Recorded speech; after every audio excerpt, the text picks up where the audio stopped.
All right, let me say welcome to everyone that is on this evening. I want to thank you for being here. And let me just ask this question because I want to make sure that everyone can, matter of fact, let me make sure I'm recording. Right? Okay. All right, so I want to ask everyone, can you actually hear my voice? If somebody would respond, if they can. Yes? Yes. Yep. Okay, all Yes. right. All right, beautiful. And you can actually see the screen. Yes? Yes. Yes. Okay, all right, wonderful. All right, so I just want to make sure because sometimes you're talking and you think people can hear you and sometimes they can't. So I just want to make sure we have everything straight there. Again, welcome to everyone that's on. The few ground rules that we have is actually for Ignite. We want this to be as if you guys were actually taking a class. Sometimes people, when they're on the Zoom classes or Ignite, a lot of times they're not taking it as seriously. So you guys are here because I'm sure you want to change your life is why you're on here to some degree, because real estate will definitely make that happen. All right. So the thing that we ask you to do, my name is Tyrone Whitby. I will be your instructor. I am a licensed real estate agent, licensed in the District of Columbia and in Maryland. I'm the Director of Productivity Coaching for Keller Williams Preferred Properties in Upper Marlboro, Maryland. And I'm a certified continuing education instructor. And I also teach the real estate licensing course. And then I also do a prep course for people that may not have passed the exam, they're still looking to pass, or some folks that are going to take the exam and they want to have a higher probability of passing. All right, so now this is going to be a class that's going to be coactive in terms of I may ask you guys some questions to get a feel for my audience to better be able to coach you on this call. So this is actual training and coaching as well. I've been in the business for over 30 years in real estate. All right, so no question is a dumb question. So don't feel that you can't ask a question, okay? If I have to defer it, I will move on. All right, now, the other thing with this being a class, everybody's got a lot of people. We really want you to have your cameras up and on. It's no fun for me taking this time with you guys and talking to placeholders. We don't get a lot of energy like that. Also, many of you want to get to know the other people that are on here because in many cases, you guys may wind up doing business with each other. That's how real estate goes. So there's a great thing in real estate called referrals. Okay. All right. Now I'm going to go around the horn very quickly because I want to gauge the audience and get a feel for who I have here this evening with me. So I'm going to just start from who I see on my left and work my way around. And I'm going to ask you your name and the date that you got licensed. I'm assuming everyone on here is Keller. Sometimes that's not the case. So if it's a different brokerage, let us know. All right, so I'm going to start with Kate. So all you guys have to do, go ahead, Kate, if you would. Yes, Kate Molina. I was licensed in March of this year, so I'm fairly new. And my market center is Bethesda Capital Property. Thank you. Okay, all right, welcome. All right, Brooke. Hi, I might have some barking dogs in the background, so I apologize. I'm Brooke, and I've been licensed since the new year. Since, okay, And January? Yeah, and I'm in Cincinnati, Ohio. Wow, Cincinnati. Okay, welcome, welcome, welcome. All right, this is going to be interesting because we're going to be, there are different laws in different state laws. So it's going to be interesting because some things that we may do here, it may be something you totally can't do in your particular state. So be mindful of that. And anything that we give you, if you're from another state, your state laws supersede any things that you'll hear on here. So please just listen to your broker and your state laws. All right, I'm gonna move over, I believe is Helena. You're muted. You're muted. Okay, there I go. Can you hear me now? Absolutely. Beautiful. It's pronounced Helena. Helena. Yep. Okay. So, hi, everyone. I've been licensed for about 10 months now, and I'm with Keller Williams Realty Center out of Columbia, Maryland. Okay. All right. We'll come over to Diamond. She's counting up over there. Hi, I've been licensed for about 10 months too. I was counting it. And I'm based out of BC Bethesda, Chevy Chase as well. Okay, beautiful. All right. Daniel? Hi, my name is Daniel. I was recently licensed. I passed late last year, Q4, and then I was licensed, I think, January, and then I joined Keller Williams in February. Okay. And I'm not sure what market center I'm at. Because I started at Towson, then I switched, then I joined Bethesda, and now I'm not sure the paperwork where exactly I'm at right now, but I'm in the DMV. All right, you're in the DMV. All right, so we know he's local, so that's a good thing. All right, we got that. He's local. So I'm gonna keep going, and let's see who's the next person I see. It looks like it's Kim. Hi, I'm Kim. I got licensed at the beginning of March, end of February, beginning of March. I am in the Keller Williams in Carroll County in Westminster. I'm with Keller Williams Realty Partners in Westminster. Keller Williams Realty Partners. Mhm. Okay, beautiful. All right, we got Victoria. Looks like she's driving.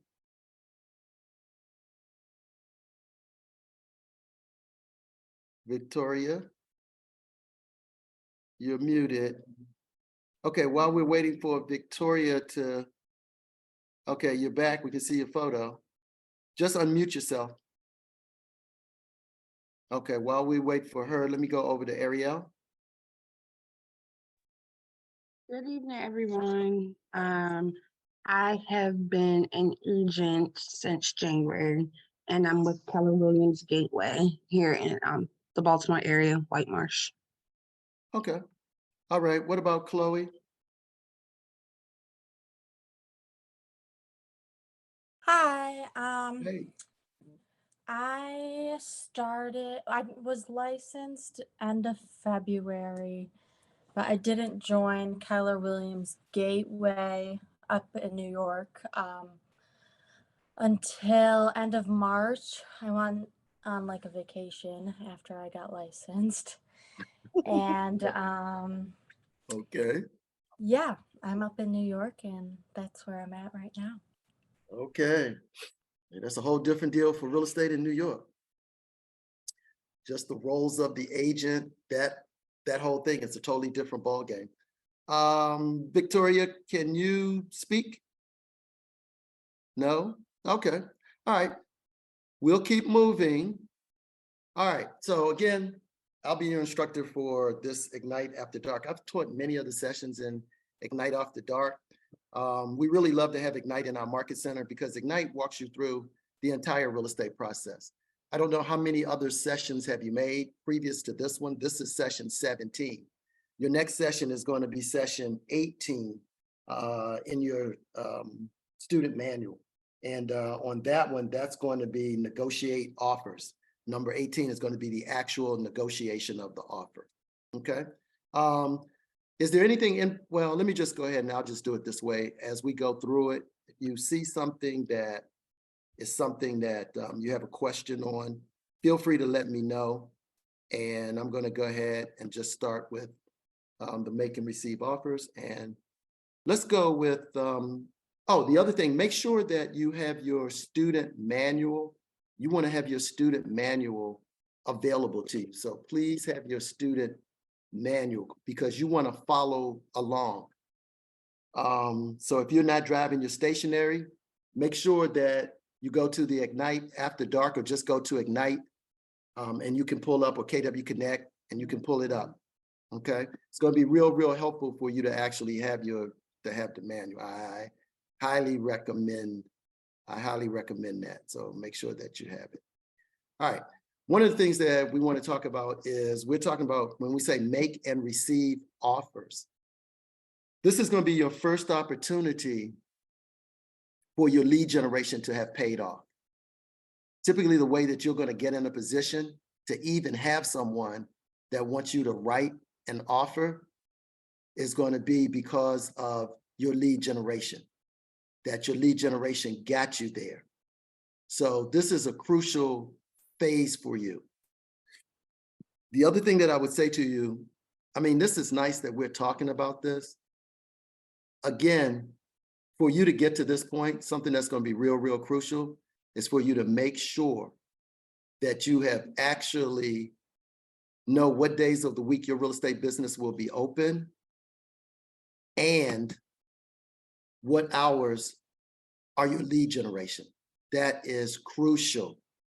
We can talk about all of this make and receive offers all day long. However, if you haven't had lead generation going on, there isn't going to be any make and receive offers. I can't stress that to you enough. It all starts with that. That's where that's going to start from. Making and receive offers, it's going to come from your lead generation. Now, the biggest dilemma for many agents is that they fail to have their lead generation time actually in their daily schedule. They don't have it in their schedule. That's going to kill you. You must know what days of the week your business is open, and you determine that. Now, here's the thing I'm going to say to you guys. I don't recommend that your business be open 24/7 and 7 days a week. Now, I'm saying this personally. Some agents really like the fact of, and I've seen agents advertise it, oh, you're 24/7 real estate agent. Do you have any life yourself? Do you live your own life? Do you have family? Do you like to go to dinner? Do you like to go on outings? Do you ever like to travel? Do you ever like to just be in solitude and not be responding to something? So I think some agents think it's kind of cute and like, oh yeah, that's real catchy because I'm really on it 24/7.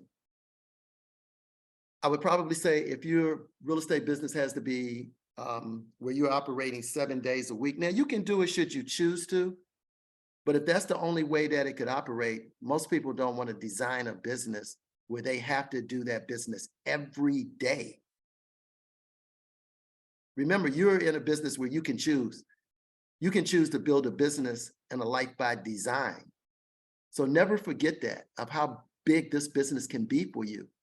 It's as big as your imagination. It's as big as your creativity. You also too, one of the other things that I would say to you as new, most of the majority of you guys are new, is to determine a set of standards for your business and operating practices for your business. Other people don't run your real estate business, you do. People don't have to call you all times of night. 10 o'clock, 11 o'clock, 1 in the morning, somebody calling at 6 in the morning. Not too many things are going to happen during those times anyway, right? Okay, all right. So I just wanted to just really share how important that is, having your lead generation time where you have your lead generation time actually committed, and then you know what days of the week and what your hours are going to be. All right. Okay, so that's going to lead to you being in a position to actually make and receive offers. All right, so if you have your student manual, please go to in your student manual. I want you to go to page number, let's go to page number, it'll say 17.2. And Sorry, that's Mr. Tyrone, I have a question. Sure. So what would you recommend is, I know you said obviously we all each build our own and everybody's gonna be different. But like, what would you recommend as a good, especially for people who are dual career agents? Like, what would you recommend is a good time and hours to put down on, That's a great question. And actually, that's going to vary by each of you guys as individuals in terms of your own lifestyle and your commitments.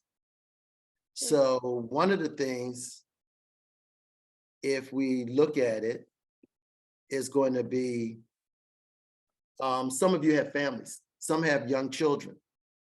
Some of you do things where you work out maybe on Tuesdays and Thursdays from 6 to 8. Maybe some of you are in a organization and they meet on certain days. The suggestion I would give you is to, if you're a dual career, when you look at how many hours you have available to you, you're going to rule out everything that's your regular, I'm just using 9 to 5 as an example, hours. Okay, I'm not doing real estate 9 to 5. Now, some people, I will say this, some people have the flexibility that on their jobs, they have the flexibility that they can actually do something else. Now, I'm not recommending that because I don't want anybody on here getting fired. So you do what you need to do with your company, you know, your managers and et cetera. So I'm not on here for anybody to get fired and said, I said do real estate during working hours. However, I know that there's some people that do have that flexibility, or some people, depending on how bad sometimes you want things, there's some people that do real estate on their lunch hour. They make their lunch. They sometimes don't want people at their job to know what they're doing. They go out in their car and they make calls and they contact people. They use that time. This is a business where I don't know how many of you on here are really doing real estate. I don't even really like this full-time, part-time stuff. I don't really even subscribe to that. But who's a full-time agent and who's a part-time agent? Here's the thing I would say to you. If you're a dual career agent, and this is coming from me, I would never have in my mind the word part-time. I'm never going to say to somebody, I do real estate part-time. That's not coming out of my mouth. Because some people can take that the wrong way. It might not be your intent might be for you just to say, well, you know, I'm not doing this, you know, on a full-time basis. What some other people sometimes hear, oh, part-time, then I'm probably gonna get part-time service. They doing this part-time, their attention ain't even really into this. I'm on the back burner on this. She's doing this part-time. So I would never consciously myself say I'm a part-time real estate agent. What purpose does it serve you? It doesn't, to me, it really doesn't serve you well. Okay, so I would avoid that, because here's the deal with this. And one of the reasons I'm saying that, once you got your real estate license, the bigger thing that for you guys to really concentrate on is the fact that you're now running a business. It's not about you selling houses. You guys are running a business. So it's, can you run a real estate business? And typically businesses have what? Business hours. And they typically have business, what else? Standards. So we can't overlook that. And I'm gonna get to Ariel in just a second, because I see her, she had the hand clap one. Now she has the question one. So I was getting all into it. I was like, yeah, somebody's clapping. Oh boy, they get some good information. All right. So hold on one second, Ariel, before I lose, because I still haven't really answered that question. So let me say this. All right, take out everything that's your regular work hours. All right, if there's something that you do on a recurring basis every week, so if it's Bible study on Thursdays from this time to this time, that comes out. You're not doing real estate. If it's working out at Planet Fitness, then guess what? That comes out. If you are involved in your church, a civic organization, something with your kids, your kid has gymnastics, you have to pick somebody up on a regular basis, take all of those things out. All right, the next thing is you want to take out whatever time you plan to vacation during the year. Well, why are you bringing that up? I'm talking about my day-to-day schedule, because most people will enter that they work 52 weeks in a year and they don't. It's a lot less than that, a whole lot less than that. And also, if you don't plan the vacations and you get into this game, and stuff starts getting on and popping and moving, then guess what? You don't have a vacation no more. So you should already know where your vacation is. The last thing, whatever is going to be your me time. You can't let this business consume you. Real estate will consume you. It will consume you. And there's a lot of people that got into this for a lot of great reasons. And, you know, sometimes things didn't turn out well for them or with their families. Okay. All right. Because a lot of times in real estate, you can have a lot of broken promises and you want to avoid that if you can. All right. Then once you do that, you'll see how many hours you have left. Does that make sense? Yes, it does. Thank you. I appreciate the talking about the flexibility, because I am that person. Like with my full-time job, I do have that flexibility here and there. So it does help, but I appreciate the feedback. Thank you. Okay. Yeah, I would say to you, if you have that flexibility, or I don't know you guys personally, so I don't know how hungry you are. I do coaching on a full-time basis every day. And there's some people that will say they're hungry, but their actions don't demonstrate it. This is a business that it's not going to be about what you guys say. It's going to be about what you execute, what you do. You can say anything. It's going to come down to you. So if I have that flexibility that during my lunch hour, I can do something, I can watch a video, I can get on KW Connect, then hey, if you can want to take advantage of it, do it. All right, last thing I would say on that, in my opinion, for someone to do this business, you're going to need anywhere from about 17 to 20 hours a week. If you wanted to get a number, I'll give you a number. And typically, when you're new, you're learning the business. You don't know the business. So you're not going to be intuitive and be able to just act like that, because you gotta figure it out and think it through, because you're learning. Somebody that's doing this, it's reflexive. New, it can't be, because you got to seek answers, right? Make sense? Okay, so 17 to 20 hours, I would say. Let me give you this while you brought this up. The other thing, there's certain days that I would not be off in real estate. That wouldn't be an off day for me. Saturday would be one of them, unless I got some religious convictions where I can't work on a Saturday. All right, Saturday would not be one of them. Another day that typically wouldn't be one of them would be Monday, because most real estate transactions start on the weekend. So when they start on the weekend, you can't have Monday where you're chilling. You got to move that transaction through or lose it, or possibly lose it. So you with me? So those would be 2 days. Saturday would not be where I'm going to be off in real estate, and Monday would be the other day. Okay, any questions before we move forward? Any questions? Okay, all right. Thank you for that question. I took a little longer to answer that question, but however, I hope it was helpful. Oh, Ariel, I didn't forget you. I still got you. Ariel. Yeah, I didn't really have a question. I just wanted to, I guess, dovetail off of Kate, because I am also a dual career agent. I think I'm just starting to feel like I sometimes burn both ends of like the candle, because I try to be as flexible as possible without stating that I do have a full-time job. And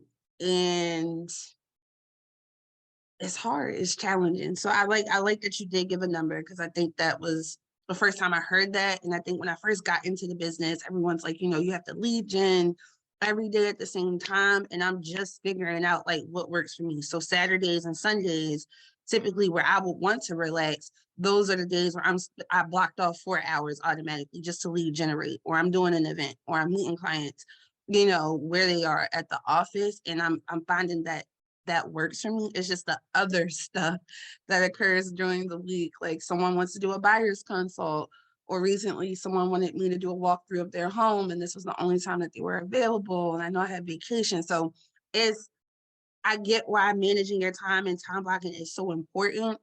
And I think I was feeling overwhelmed because I was so consumed with what everyone else who was doing or what they were doing. And I realized like these are full-time agents. So to Kate, I would just say, start figuring out what works best for you, because I'm just like getting the flow of what works best for me.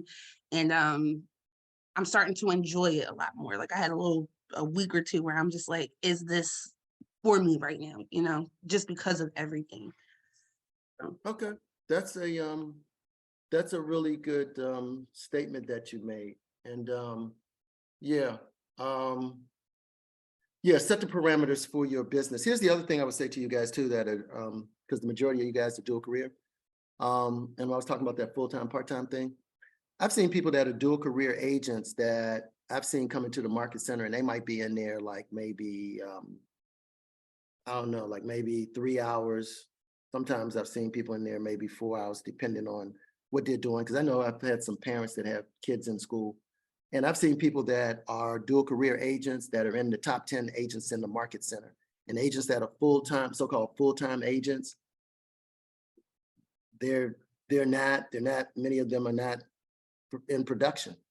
So what I'm saying to you is, whatever your status is, even if it is dual career, don't think that you can't really grow a really big business. I don't want any of you to think that you have limitations on you because you are dual career and you can't grow a really big business, because I've seen it happen. And I mean, I know agents that are making more in real estate than they were making on their full-time jobs. And some people aren't quitting because they want the benefits. They like the fact of the benefits. In real estate, you would be paying for your health insurance and a lot of the other things. You're going to be paying for those yourself. So some people are not quitting just simply because of how well their business is going. But don't think because you're dual career that you know, that the stars aren't the limit. It is. And what's going to happen for some of you that are on here, I've seen this happen too. Some of you that are on here, you're going to wind up quitting whatever is your full-time job. Because what's going to happen is your real estate business, should you follow the Keller Williams models, systems, and tools, and I highly recommend that whatever market center you're in, that you be in coaching. I highly recommend that to you. Really, really, really. So if you want to get a faster start, get more of a jump start in the business, learn the business faster, then get in coaching. Now, people get into what something costs and this and that. I'm not getting all into that. It's what is it costing you by not doing it? How about that? So I'm just going to leave it at that. I'm not going to get all back and forth and all of that. And I know for a fact, whoever your coach is going to know more than you know about real estate. That's just point blank. Because they're doing it, they're out there, they're doing it every day. Okay, so I'll just leave that tip with you. All right, so let's go ahead and let's look at the, if you have your checklist there, let's look at, we're gonna look at the preparation for make and receive offers. All right. It says make copies of an actual contract. Now, I'm gonna drop down to where it says outline for make and receive offers. Let's look at the outline. All right, let's look at, it says offer process. All right, now, I'm gonna share something with you that they're going to say it over and over in this book, and you're going to hear the word offer. You're going to hear that word repeatedly. Okay. Me personally, I'm not big on using the word offer. And the reason that I'm not is because what does the word offer mean when you're typically working with a buyer? It typically means an offer is what? It's just that, an offer.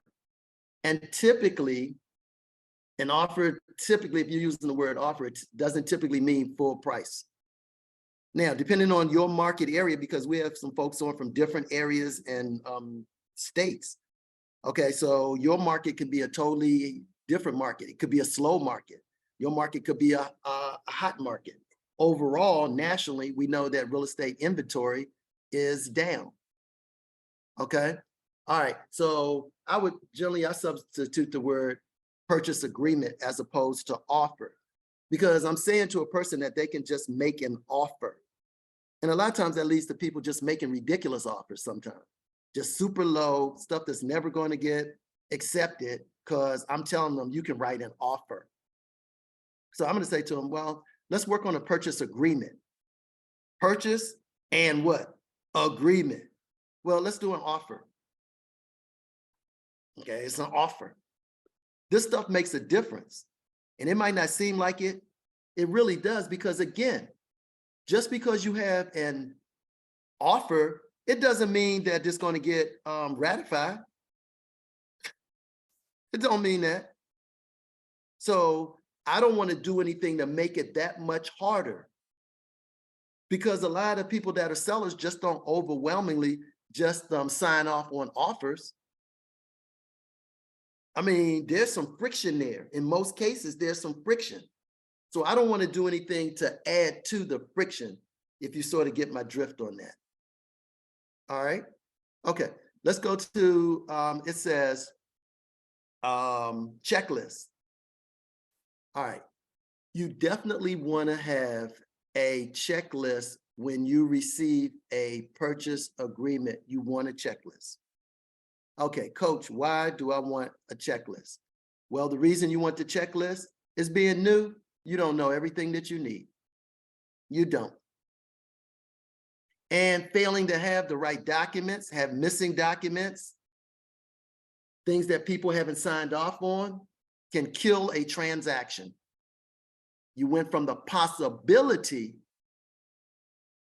of helping that person either sell or buy, and you to be fairly compensated for facilitating it, to maybe now you don't make any money, all because of paperwork. So have a checklist. A checklist helps you to bulletproof your transaction. There are agents that write transactions, and a lot of their transactions fall through. They don't go to closing. And I've coached many agents on this. And when we start dissecting it and looking at it, many cases it's small things that they fail to do. So I would highly recommend that you have a checklist. Whoever is your coach in the market center, your coach can help you with that. Okay. All right. Now, here's one that's really important. So if you look at your sheet under number 3, it says questioning the listing agent activity. All right, so what do we mean about that? I would say this to you. In the DMV in this area, we're primarily in a seller's market. All right, are there some concessions that buyers are starting to receive that they didn't get last year? Yes. Some cases we're seeing sellers now paying some closing assistance. We're seeing some sellers relaxing this where the buyer can't even have a home inspection. We're seeing some of it, we're seeing more diminished offers in terms of where people used to be getting 15 offers. Some cases now they're getting 1 or 3. Some areas people are still getting 5 offers. Depends on how desirable that particular area is. All right. If you found a particular home for a seller, before you go out to look at any properties that you see that are listed as active in the MLS, I would advise you to please call the listing agent. A lot of agents do not update their transactions when a transaction has gone under contract. They still have it in there as active. They didn't update it. So now I see it's active and I put it on a list of homes scheduled to show the buyer that I'm working with. I get the showing instructions and I go over, show the home to the buyer. The buyers love it, love it, love it. Oh, this is the perfect one. We're so glad. Oh, we never thought that we would find our dream. Oh, oh God, what can we do what we want it? You guys sure? Oh yeah, this is perfect. It's right down the street from my sitter for my daughter. We just love it. Okay, great. Well, why don't we go back to the office and write it up? Yeah, we got time. Okay, you go through all of that, you write it up, got it written up. You contact the listing agent to let them know that you wanted to get the offer presented.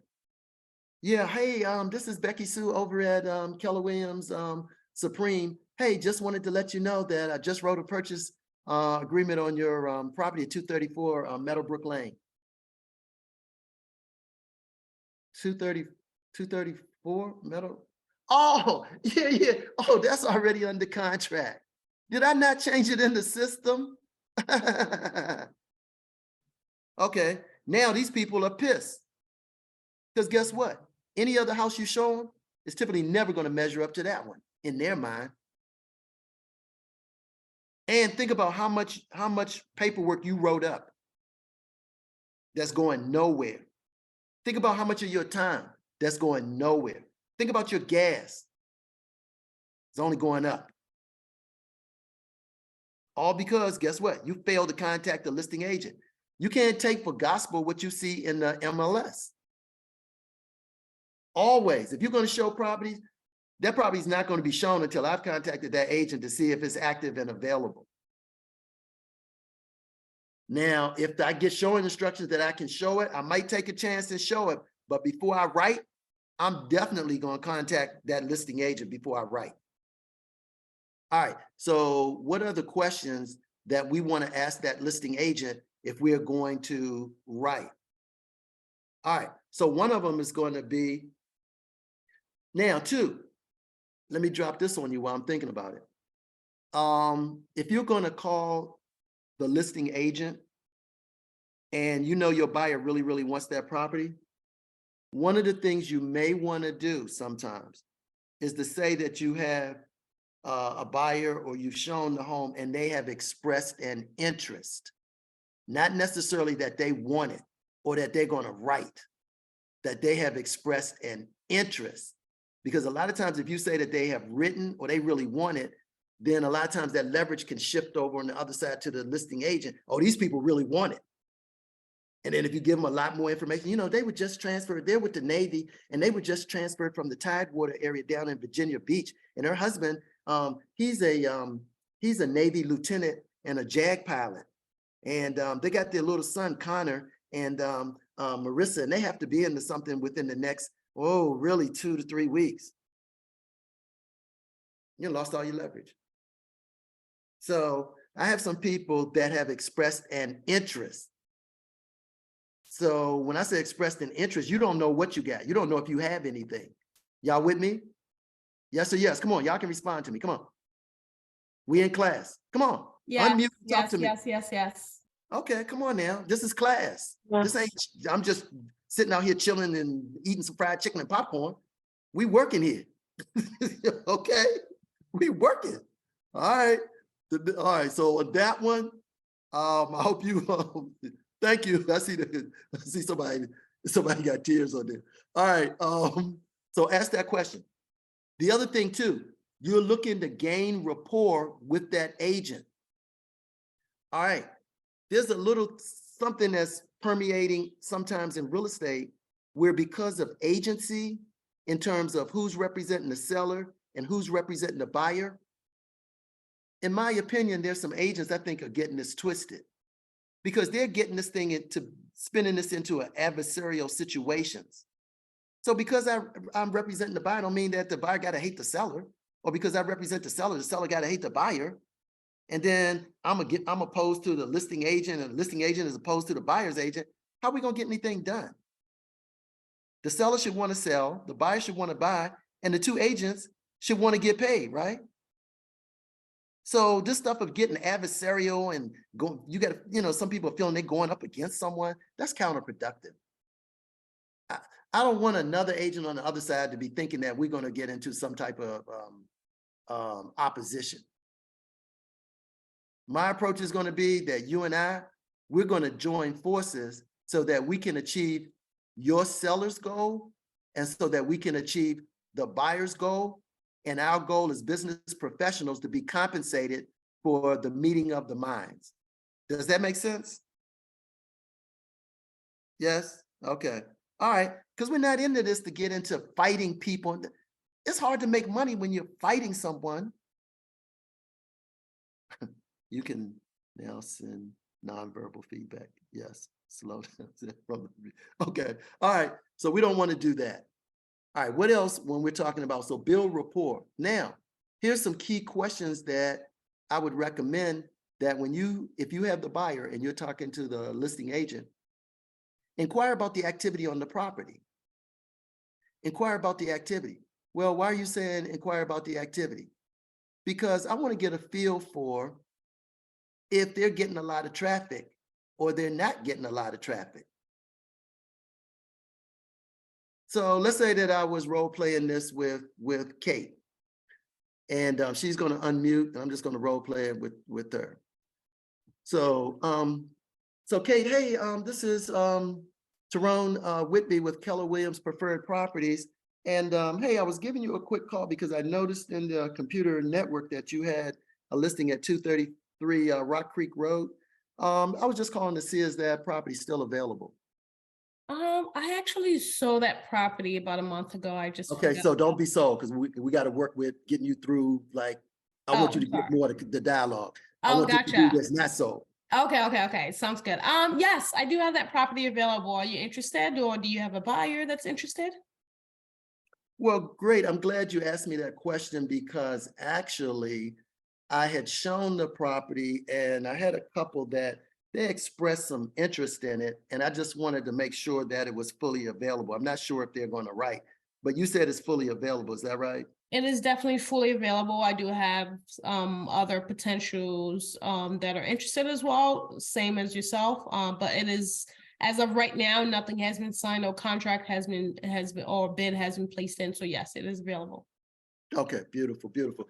And just out of curiosity, what is it that your seller is mainly looking for to go ahead and sign off on a contract of sale? What are their main concerns? As of right now, their main, obviously trying to meet, they're not looking to crap, I just kind of zoned out. I can't even figure out what I'm trying to say. I'm sorry, No, one second. you're doing okay. You're doing okay. So my buyers really, they're gonna be moving out of the country. So they're looking for somebody who's ready and willing to purchase. At Okay. the same time, though, they're also not willing to budge so much on the pricing. So we're looking for somebody who is, because it is a great area, it's a great property. So we're looking for somebody who is willing to proceed with what's listed on the property. Okay. Right now. All right, well, that's really helpful because, you know, I know sometimes sellers are looking for a rent back. They need to stay in the property a little bit longer. And obviously that's not the case with the sellers that you're working with, that they need to, you know, have a rent back or anything like that. Correct. Okay, so it sounds like they're really interested in, kind of sounds like two things, pricing and convenience. Correct. Okay, okay, well, that's beautiful. Okay, well, that really helps me in terms of, should they tell me to go ahead and prepare a purchase agreement, I'll know really how to structure it so it would be more helpful to the sellers that you're working with, and hopefully we'd be able to make quick work of it. That would be awesome. I'll be looking forward to hopefully hearing from you soon. Okay, beautiful, beautiful, beautiful. Okay, all right. So I'm asking some questions so that I can tailor the agreement as closely to what the sellers want, rather than me having something way far out, especially if it's competitive and somebody else writes and I don't ask those questions and they do. So guess what? Their offer can be better structured to meet the seller's needs. So that's important, of why that's so important, of contacting that listing agent. A lot of agents don't do that. Believe me, they don't. And when you're new, it can be challenging because when you're new, you're so excited to get your first piece of business. A lot of this stuff we talking about, you ain't gonna even remember because you're gonna be so excited to write your first piece of business. One thing that I stress to my coaching clients consistently, it's not about talking to a lot of people. It's about converting the people you talk to. You can have activity, doesn't mean that it turns into anything because it wasn't converted. It's about conversion. Just because you wrote a purchase agreement, or if you, and most places aren't gonna say, they're gonna say offer. If you use the word offer, just because you wrote an offer, again, doesn't mean it gets accepted. You just wrote an offer. That's all that happened. You wrote an offer. Okay, all right. So the purpose of writing any offer is to get it accepted. You're never out here writing offers for the sake of writing offers. You're writing them to get them what? Accepted, which means who gets paid? You, the seller, and the buyer gets their opportunity to now achieve home ownership. All right, so we got that. All right, let's see what else. Let's talk about, I don't know, I did want to go over, let me go over one thing. We were talking about contacting the agent. All right, the other thing, when you're going to show property, make sure that you show property quickly. So if they say that they want to see something, don't delay and put it off. Okay, well, you guys want to see that? Okay, well, why don't we do this? Why don't we go out on, why don't we go out on Monday? Because that's a holiday and you guys will probably be off work. So it probably would be more convenient if we went on the holiday. In a market that's moving as quickly as this market is moving, then guess what? That property's going to be gone. That property's going to be gone. I don't recommend that. So if you're going to show something, go ahead. Sorry to interrupt. So do you recommend maybe asking them to pick what day works for you and or what day works for them and then seeing if it works for your schedule? Or would that be putting the ball in their court and you're not being in control? Probably what I would recommend is knowing what my schedule is and also knowing what's the earliest time, according to my schedule, that I could get them out to look at properties. Okay, thank you. Because in this market, speed is everything in this market that we're in. You can miss a property by a couple of hours. And days accumulating. The other thing too, you want to start getting versed in scripts that promote urgency to people to get them out and looking at property. Because what will happen is people will think that they have all day.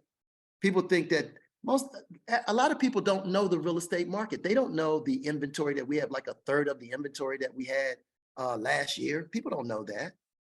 They don't know that. They just think that there's always going to be houses. Anytime I want to go look at houses, there's just tons of, that's not the case. And it's competitive. So you waiting. Now, those of you that have the flexibility, if there's some, especially if you know, if you check days on market, DOM, in the MLS for your area or the subdivision they want to look at, because I was checking, here's the other thing I'm gonna drop on you too, because it made me, because I was looking at it today and it's on my mind. In our local area here, now I don't know about New York and Cincinnati or somewhere else, but in the DMV, you guys have a no charge access to write this down. I want you to write this down, because if you're claiming you're a real estate consultant, you should know this. All of you should be aware of this and be accessing this, because your job is not so much as a real estate agent, you're a real estate advisor and consultant. You want to activate your subscription with Inman, I-N, M as in man, A as in apple, N as in Nancy, Inman News, Inman, one word, Inman News. You have a free subscription. It's the premier real estate electronic magazine in our industry. So of course, I'm sure you would want to be a subscriber, right? Is that right? Nobody yet. Yes. Okay, two people. Is that Okay. an app? Yes, or yes. Is that what- is it an app or like No you go app. to the website? No, listen to me. What I need you to do is I need you, do not go to their website because you're going to pay for it. Okay. I need you to go through the MLS. Okay. And then your version will be connected through your MLS, not you going to them. Because if you go to them, because people pay for this. Okay. So you guys, by virtue of having this subscription, get it for free.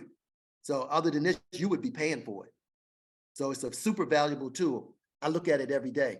And then subscribe to that. You're not paying anything. They have something that's called like the hot sheet or morning alert or something like that. Tell them you want the morning alert, because in the morning you get the top real estate stories quickly. They'll send you about 6 stories. There's no way I have time in the morning to read any 6 stories. So I scan real quick, see the headline that strikes my interest. I click on that and I'll read part of that. So at least I've got some statistics for today. Like I was on there today to be able to talk to you guys in terms of what's going on. And then the other thing, because they have articles in there too, that the number of people that are real estate agents is going to diminish pretty substantially. So you guys being on here, this is smart that you guys are being on here, because many people that aren't doing this, you can be casual about your real estate career, and guess what? You can become a casualty. So being casual about your real estate business can make you a casualty. So I'm glad that you guys are on here, okay? Because again, here's the key thing on this. Don't get caught up into this showing houses, selling houses thing. Start viewing yourself as a consultant. And in order to consult people, a consultant has to know something, right? Somebody has to pour into the consultant for the consultant to be able to pour out to their clients. Does that make sense? All right, that's why that's so important for you guys. From this point forward, since you decided you wanted a career in real estate, you're committed to becoming a lifelong learner. And if that's not the case, I know this is being recorded, but I'm going to say it. This is not for you. I'm just going to tell you. I'm not, you know, none of anything I tell you is not personal. I'm not trying to hurt anybody's feelings. It's not personal. I'm just being legit with you and telling you straight up. Because some people are not going to tell you that. And next thing, guess what? That helps people to get out of the business because they're not straight with people. Okay? All right. So make sure you subscribe to Inman, because there's major things that are going on in real estate now. Major. Can I Yeah. ask you a question? How do I get to, I'm on there now. How do you get to the subscription part? What do I go to? Settings? No, it's not settings. I forgot. To be honest with you, I had one of my students I mentioned it, they got on there the other day. It's a tab on there somewhere that says, I think in the resources somewhere in there, because you'll see Inman, because you actually saw it, but I don't want to get too, I gotta stay on track right now, but you can get that worked out Sorry, tomorrow. I'll figure it out because I'm on my phone anyway. So maybe if I go Oh, on okay. actually Bright, it'll like actually instead of Home Snap and go on the actual computer, it might be easier. Yeah, because it'll say resources and products or something like that. You Okay. click on that comes up, and then it directs you through it. All right, thank you. Okay? No problem. All right, so we talked about that. Now, let's get into talking about, we talked about the questions. We talked about, another thing. Also, I would advise you to always pull the tax record on any property that you're going to write on. I recommend that you pull the tax record. Well, Coach, why are you saying pull the tax record? The reason I'm saying pull the tax record is because sometimes you'll see agents will sometimes have supposedly the owner's name in the MLS, and you put that name on the contract, and really that's not even really the owner's name. On the tax record, it's got somebody else's name, or it's got some other people. So guess what? If there are other people on that deed, then I need their names, because they all have an ownership interest. So if I don't have that correct and I submitted it, that means I've then got a correction that I now need to make. Okay. The other thing too, make sure that anybody that you're going to work with as a buyer, that you have that buyer pre-approved. Do not take people out. Do not ride people around, and they're not pre-approved. In the state of Maryland, that's the Real Estate Commission, that's law. Okay, now, you can't make people authorize agreements. However, they have you sign that you gave them the form and they were made aware of it. So we can't make people do things. However, it's in their best interest to authorize the form.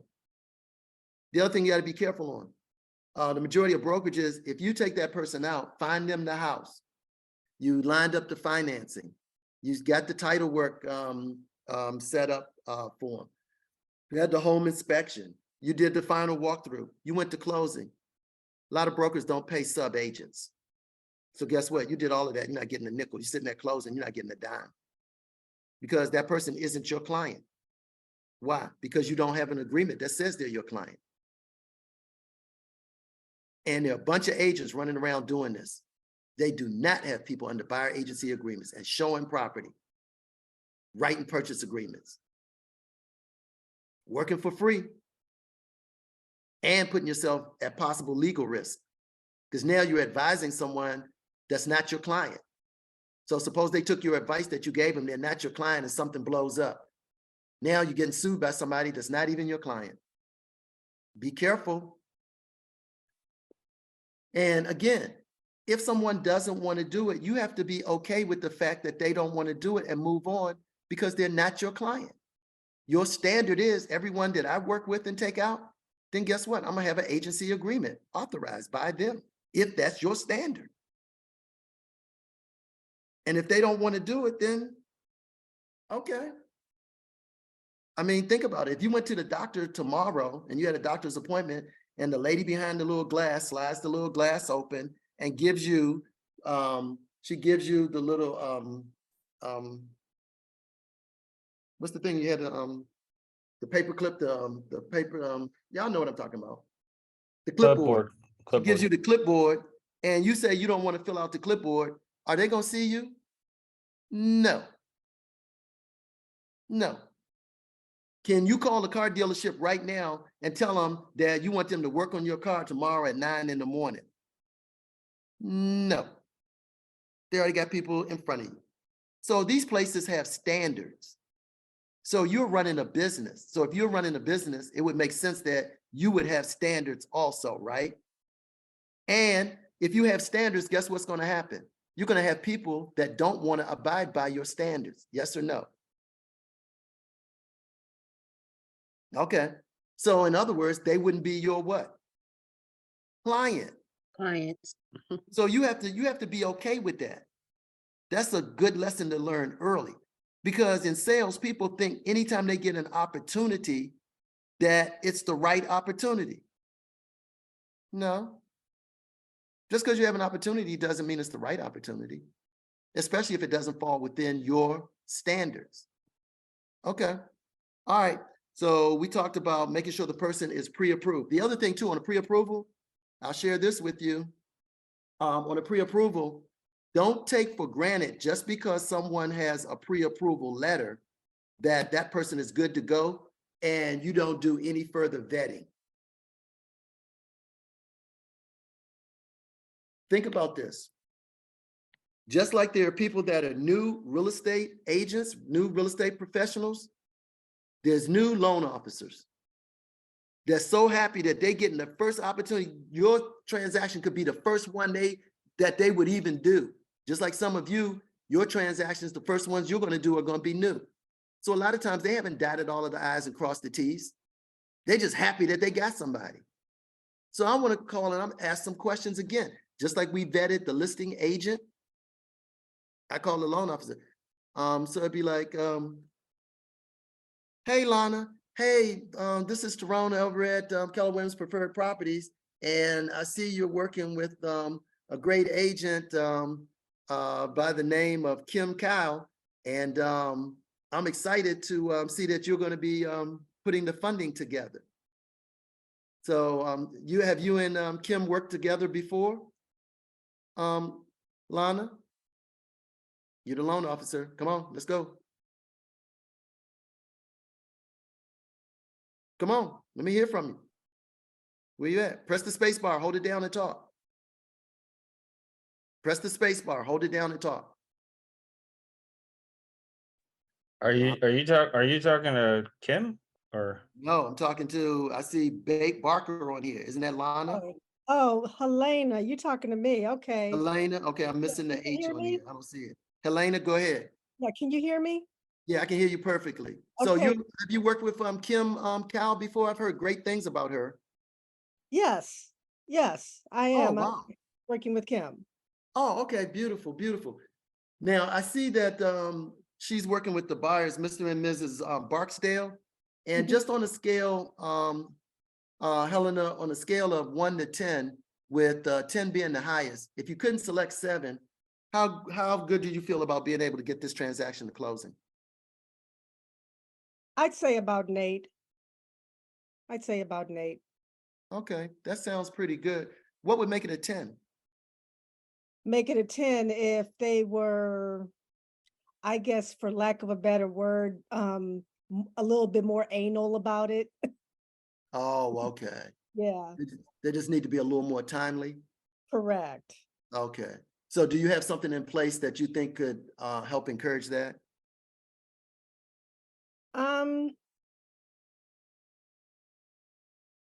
Just Just, tell me yes, just tell me yes. yes, yes. Okay, all right, beautiful. Okay, so because I do want to get back to Kim and let her know once the purchase agreement is presented to the sellers, if her offer is the winning offer. So it was really great talking to you. I look forward to being in communication with you. And let me also just let you know that I love to be able to be communicated with, typically by text. How do you like to be communicated with? Text is beautiful. Text is beautiful. I would rather that because it's not that you can't reach me on the phone. It's just Mhm. that for text, my phone is always by my side. I know where my phone is at all times. So if Oh, I wow. look at it and I see it, I'm gonna immediately look at it. And a lot of times I'll just respond to you at that very moment. Wow, that's impressive. That Yeah. is impressive. And just out of curiosity, how often do you give updates on the progress of the loan Are you talking about while it's being wires, processed?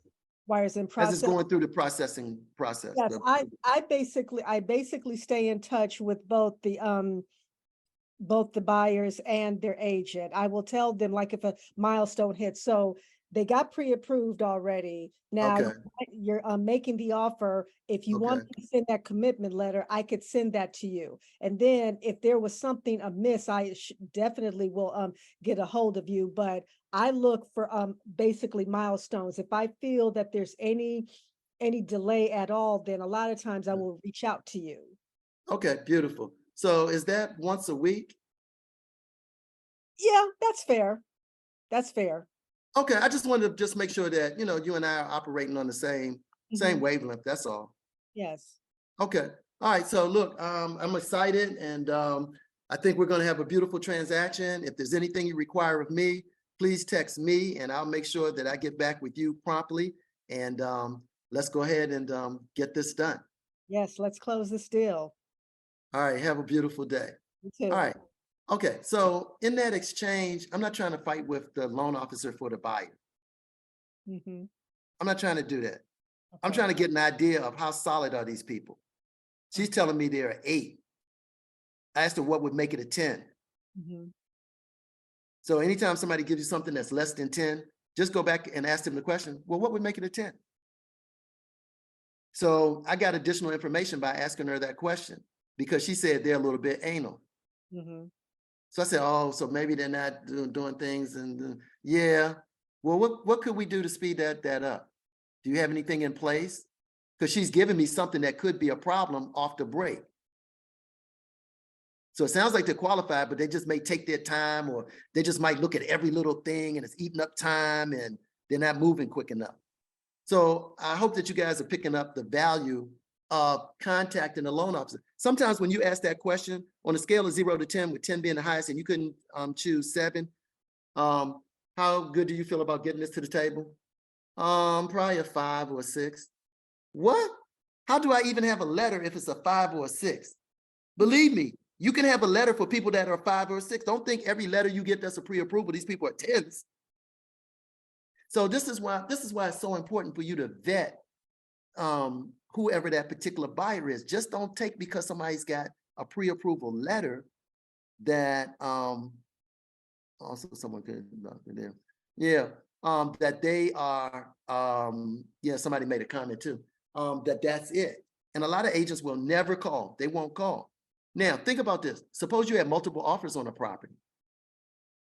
And because you didn't vet it, they selected an offer that wasn't even really an offer of the people that were the least qualified.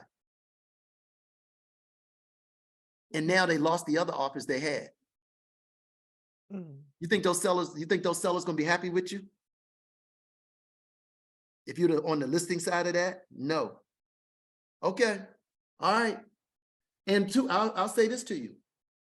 Sometimes too, be prepared for this. Sometimes you'll have agents that if they have a pre-approval letter and they issued a pre-approval letter to that buyer and you call them to vet it, you'll have some agents that will be mad, that will call you up and be mad about it. Well, you had nerve enough to call on Mr. and Mrs. Smith and be calling and talking to the loan officer for them. You had a pre-approval letter. So why were you calling to be checking when you had the letter? The letter was like good enough. You know, I can certainly appreciate you giving me a call. And the thing that I wanted to let you know is that I wanted to make sure that we can work together as a team, because just like you represent the buyer, I represent the seller. So I'm always going to do my due diligence, just like you did your due diligence in getting the pre-approval letter. So we're each doing our jobs. Wouldn't you agree? Okay, I don't represent the buyer. If I'm on the listing side, I represent who? The seller. So I just can't take that everything you're giving me is gospel. I don't know that. How do I know that? I don't know the buyers. Okay. All right. So those are just some things that I would share with you to start to bulletproof your transactions as you go through the transaction, because it can definitely be very challenging, and just small things can make all the difference in the world. So let's go through and actually look at the order of how the flow is. So let's look at this kind of flow chart and look at where we are. On your page, I want you to go to, because I do want to discuss this with you. I want you to go to page number 5. And you're going to see something on there, and it says the Y, 4 C's, 2 T's, and it's Keller Williams belief system. Now, making and receiving offers is a crucial point, because many offers don't get accepted. And a lot of times that's the end of the trail. So if they don't accept that offer, you still may, if you have the buyer, you may still have that buyer, but guess what? You got to go out and look at more properties. So, you know, all right. So just look at this when you get the opportunity. I'm just only going to go through a little bit of it, because where it says win-win or no deal. Going in with this attitude will help you to prep your client for a successful transaction and make the process less confrontational. Because some people feel like if they're a buyer that they got to win, or if they're a seller, they should win. Some people have this thing is, I just totally want my total objective. I don't care about the other party. That makes it very hard to negotiate a successful outcome. 2, integrity. Know your clients. Know their pre-approval limits. We just talked about this, etc. So you can operate with integrity from moment 1, from the beginning. We're not trying to push people beyond the limits that they qualify for financially. We're not trying to push somebody into a higher price bracket so that we would make more as the agent. That's not integrity. Customers always come first. You must be prepared to start over if an offer can't be made that is in your client's best interest. Okay? And the last one, communication, is key to your relationship with your client as well as your co-op agent. We just went over that a lot. So it's right here in writing for you guys. All right? All right, communication. The number one complaint by people that are sellers and buyers of real estate is poor agent communication, overwhelmingly. The agent came out, got them to list the property. They never talked to the agent, again, virtually or literally. So poor agent communication. Contact your clients, even if there's nothing new, to update them. Let them know it was nothing new versus there's no call.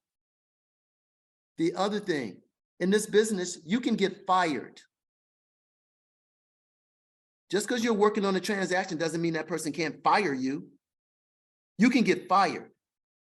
And all of the work that you've put in, you're not going to be compensated for it. And again, real estate is emotional. People get their emotions in buying these houses because they see that house, they see the party that they're going to have for the for their daughter's 7th birthday. They see when they're going to have the graduation. They see when they're going to have the family reunion. So people's emotions are in this. So you have to remember that. And again, people will fire you. The person was asking, what book am I referring to? I'm actually referring to your participant's guide that is a part of Ignite.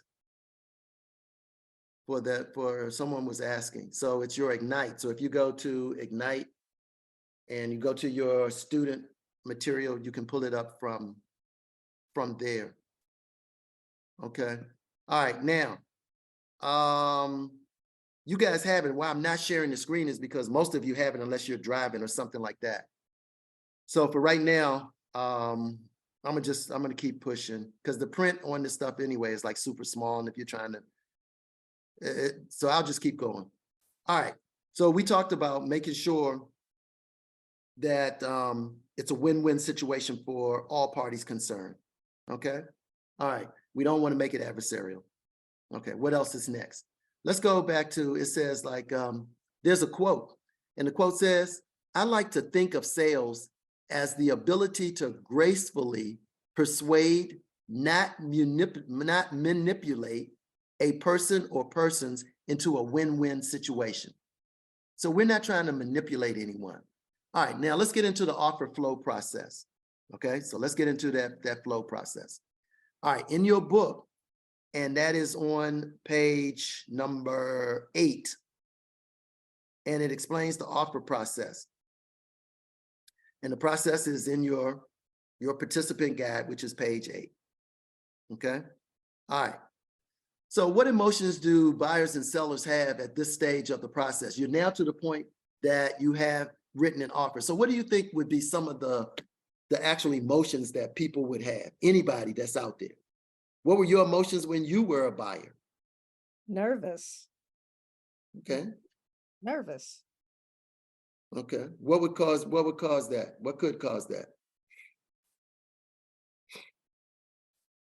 The nervousness of the possibility of the offer not being accepted.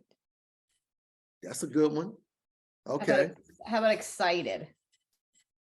Excited? Yeah. Yes. Why would they be excited? Because it's like you're starting something new and you think about the house and you're like, oh, I'm going to do this with it and that, like kind of like you were saying about having the birthday parties and your kids are going to love it, that type of thing. Okay. I would say nervousness of it being accepted, actually. And the reason why it's a big transaction, right? These aren't small dollars that we're dealing with as buyers. And just the thought process of what if I don't really like it, right? So you have buyer's remorse. So you can get a little bit anxious about the transaction going through. Or where your face at? My face. You need me to turn my camera on? Yeah. All of y'all should have your cameras on. Good now? Okay. All right. Now we know who you are. Okay. So you would say like, yeah, like the nervousness of it. Okay. All right. I agree. Anybody else? Any other emotions? I was a wreck. I bought in 2021 and it was still a crazy market. And it was like the fear of the unknown, like not knowing if this is going to be the offer that's going to be accepted, but also because I couldn't control anything. Like I was trusting the agent, I was trusting the lender to make everything come together. And I just felt like there was nothing I could do. Like I was a wreck. I wasn't happy until I got to the closing table. Like, and they did a good job. It was just like, I'm borderline, like, really micromanaging, very controlling. And for the first time with such a big decision, I felt like I had no control and I was trusting these people. Which was a good thing that I had a relationship with my agent, but for some people, like that could be a thing. So back to building rapport, right? Yeah, that's a big part of it. That anxiety, because people sometimes feel they're going to be taken advantage of. Every day we're reading about numerous scams, this and that. Also, real estate agents are not viewed highly when it comes to professions. So that's a challenge too. So by you guys being on here, you guys are going to be the ones that display the real professionalism, the real commitment, integrity to the general public. So I'm glad to definitely to hear that. Okay. All right. So yeah, those are some things that people feel. The other part of it, a lot of it is you're going to be the guys that help people to get over that. Because a lot of it too is the one that they don't have on here, and it's a 4-letter word. And the 4-letter word is F-E-A-R.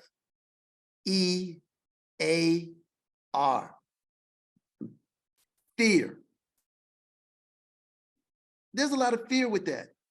To be obligating yourself to pay for something for 30 years, to guarantee that you're going to make a monthly payment every month by a certain day, no matter what happens in your life, no matter if you get laid off, no matter if you get in the hospital, no matter if you are going through relationship problems, no matter if your kids are acting up.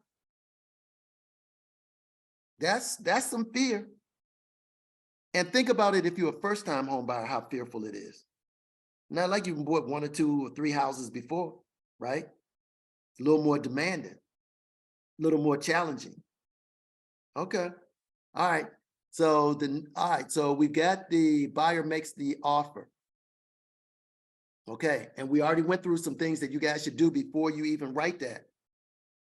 The other thing, as newer agents, when you write the purchase agreement, please have someone in your office that is tasked with compliance of reviewing it before you have it go to the seller and it gets signed off on.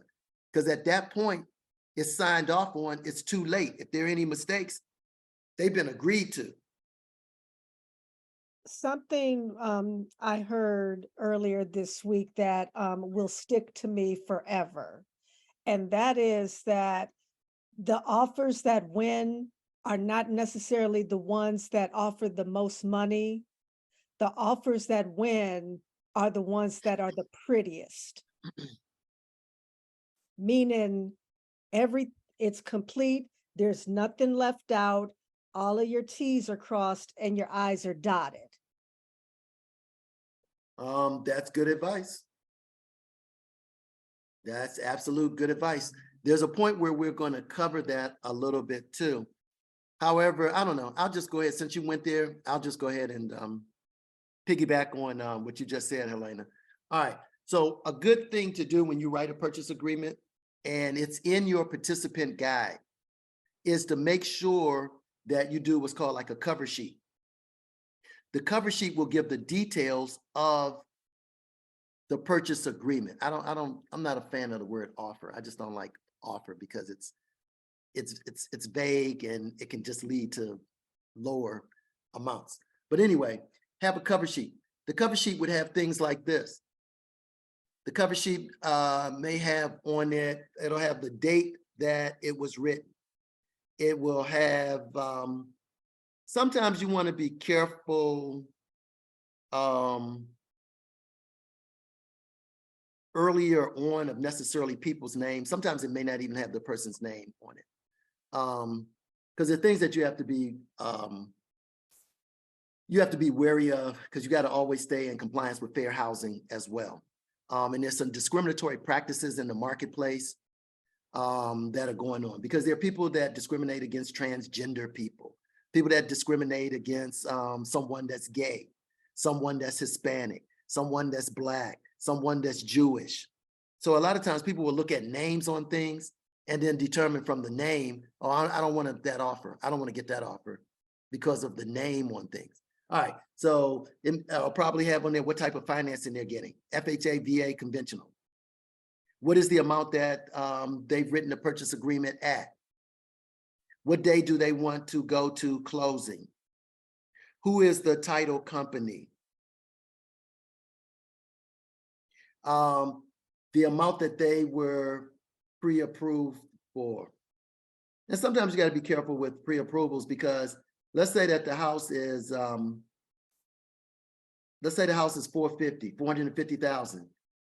However, they were pre-approved for 489. So do I necessarily want to have a 489 letter on a 450 property? Probably not. Because then the sellers are like, oh, they can go up. Mhm. So that could be the possible outcome. So sometimes too, you may need your loan officer to send you a fresh pre-approval letter on the sales price of the house you're gonna write on. Now, some loan officers, they want to issue one letter and that's it. They don't want to do it. Now you have to make a decision. Is that going to be a business partner of mine? Especially since I'm bringing you to business, right? So that loan officer is not making any money unless you bringing them the business. Yes or yes? Correct. Okay, so this is what I need you to do. So if you have to write 3 of them for me, then you just need to write 3 of them. Because this is how I work. Now, if that's not how you work, and it's okay, if that's not how you work, because you got your standards, then I'll find a loan officer who that works for. I'm not telling you to change your business for me if you don't want to do it. You with me? Okay. All right. So we talked about that. All right. So the next step when we look at, we're going to go through is you got to get the offer to the agent. You got to get the offer to them. All right. And again, that's why you want to have that cover letter. The reason too, it goes back to something that Helena said in terms of the offer period. As an agent, when you're on the other side of this and you're reviewing listing agreements that are coming in, you want to look at this at a glance, especially let's say that you've got 4 other offers. Do you want to go through every piece of paper just to get a gist of the offer? Probably not. Now, should you review the entire offer before one is chosen? Yes. However, some of them are going to be ruled out just based on what's on the cover letter. Some of them is going to happen for that. The house is 450 and somebody is writing at 325. So how far is that likely to go? Not very far. Not far. So I know that one can get ruled out. All right. All right. So make sure that you do the cover letters. Agents love that.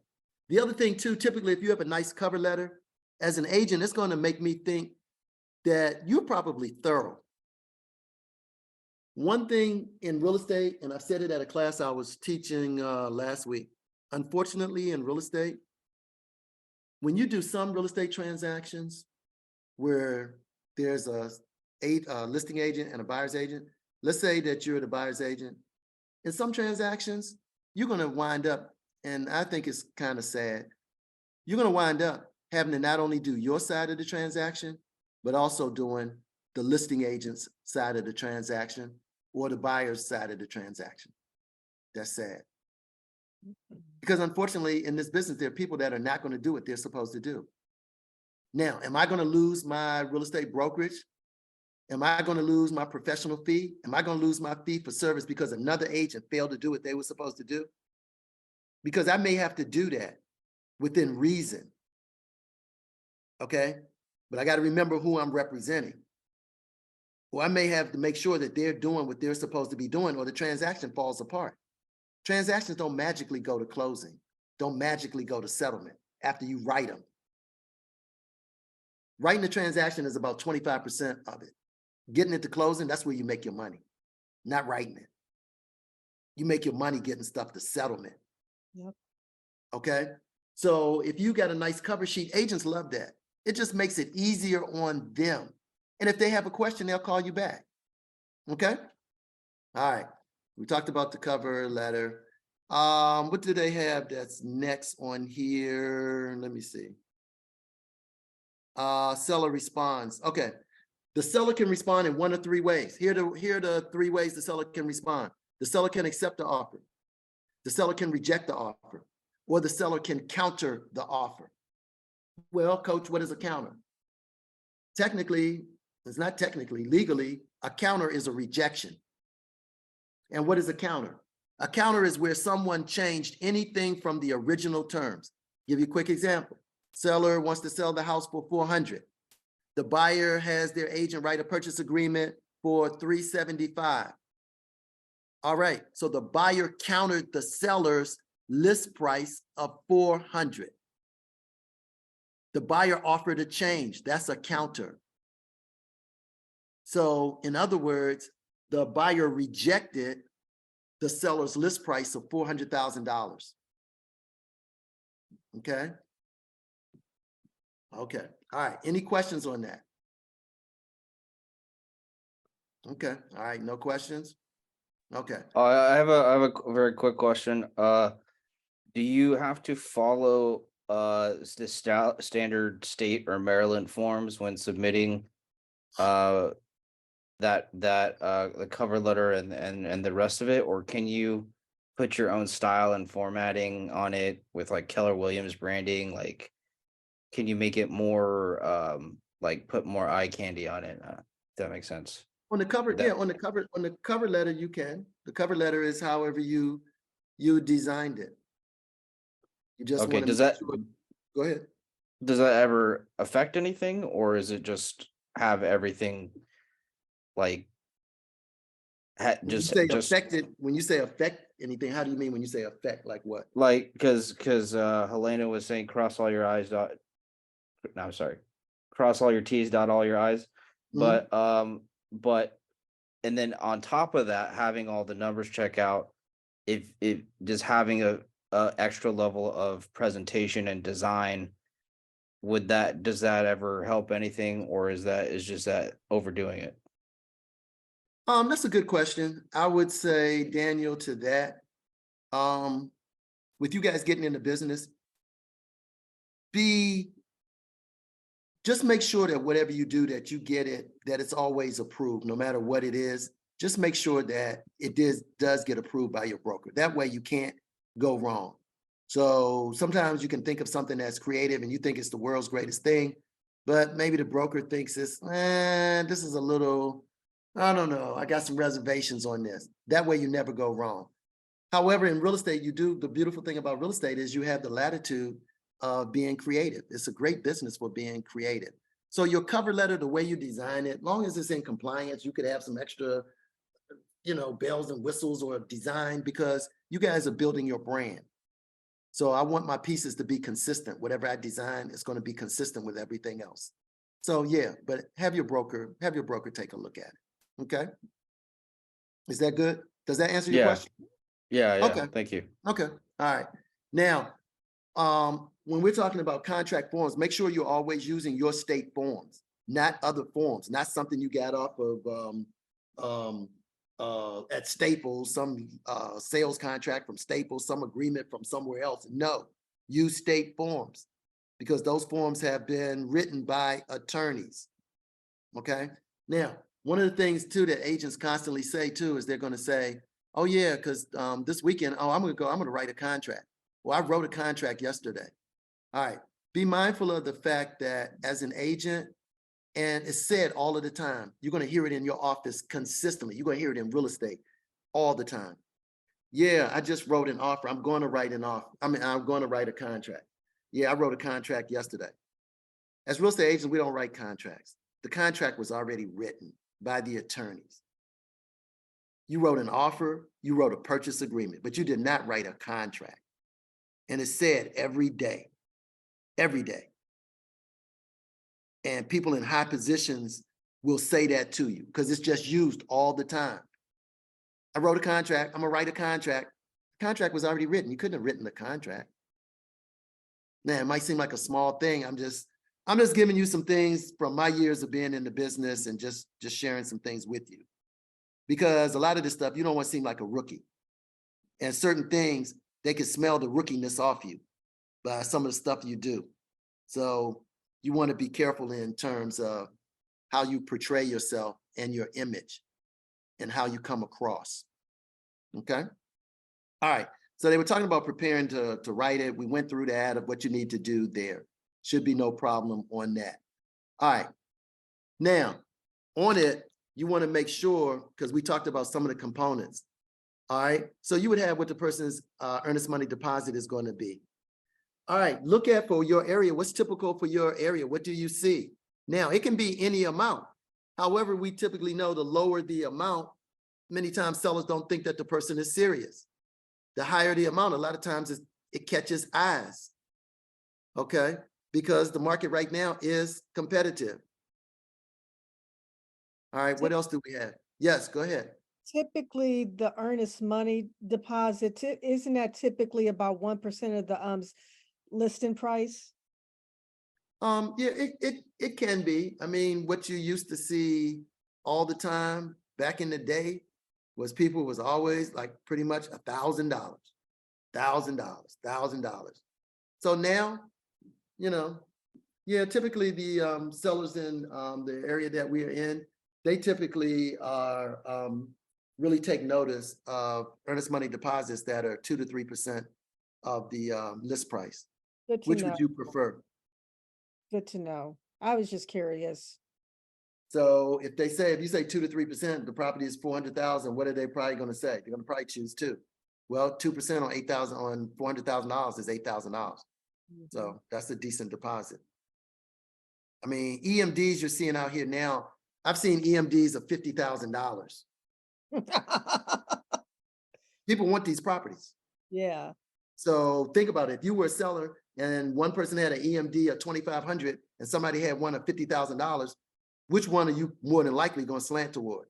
50 grand, money is king. Exactly. So a lot of times you got to showcase people's offer. Okay. Now, we can't force people to put down any certain amount. That's up to them.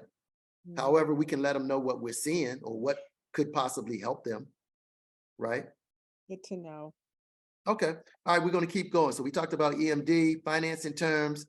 We talked about you vetted the pre-approval letter, the date, the closing date. That's why it's good to have that conversation with the listing agent, because let's say you got somebody that wants to close in 15 days and the loan officer can deliver.